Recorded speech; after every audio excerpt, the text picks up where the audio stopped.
हैदराबाद के कांचा गाचीबोवली जंगल में पेड़ों की अंधाधुंध कटाई के मामले में सुप्रीम कोर्ट ने गहरी चिंता जताई है। कोर्ट ने कहा कि हमारी प्राथमिकता है कि 100 एकड़ के जंगल को बहाल किया जाए।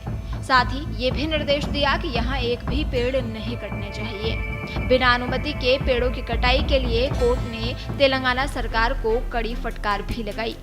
Justice B R. गवई और जस्टिस ऑगस्टीन जॉर्ज मसीह की बेंच ने हैदराबाद में पेड़ों की कटाई में जल्दबाजी दिखाए जाने को लेकर तेलंगाना सरकार से सवाल किया। मामले की अगली सुनवाई 15 मई को तय करते हुए बेंच ने मौखिक रूप से कहा, इस बीच वहां एक भी पेड़ नहीं काटा जाना चाहिए। सुप्रीम कोर्ट ने बुधवार को सुनवाई के दौरान पेड़ों की कटाई से पर्यावरण को होने वाले नुकसान पर चिंता जताई। कोर्ट ने कहा कि हमें किसी भी बात से कोई परेशानी नहीं है, लेकिन हम सिर्फ पर्यावरण को होने वाले नुकसान से चिंतित हैं। कोर्ट ने आगाह करते हुए कहा, कोई भी ऐसा कानून जो सुप्रीम कोर्ट के आदेशों के विरुद्ध हो, मान्य नहीं होगा।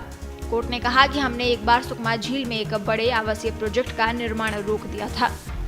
जंगल बहाली पर जोर देते हुए सुप्रीम कोर्ट ने तेलंगाना सरकार से कहा, हम केवल 100 एकड़ को नष्ट किए जाने को लेकर चिंतित हैं।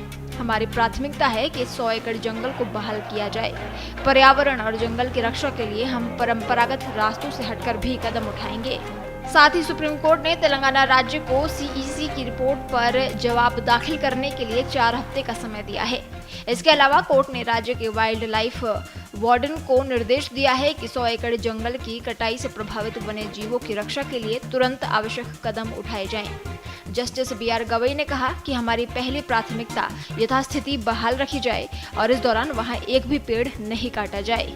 कोर्ट ने कहा कि अगर आप अपने मुख्य सचिवों को बचाना चाहते हैं तो हमें बताएं कि आप उन 100 एकड़ जमीन को कैसे बहाल करेंगे। हम ये देखकर हैरान हैं कि आखिर जानवर कहां शरण की तलाश कर रहे हैं। हम नौकरशाहों या मंत्रियों की व्याख्या पर नहीं चलेंगे। हम वीडियो में शाकाहारी जानवरों को देखकर हैरान हैं। वे शेल्टर की तलाश में भाग रहे हैं, उन्हें आवारा श्वान काट रहे हैं। दरअसल हैदराबाद के कांचा गाचीबोवली क्षेत्र में सैकड़ों एकड़ भूमि में पेड़ों की बड़े पैमाने पर कटाई पर हैरानी जताते हुए सुप्रीम कोर्ट ने 3 अप्रैल को वहां किए जाने वाले सभी प्रकार के विकास कार्यों को रोकने का आदेश दिया था।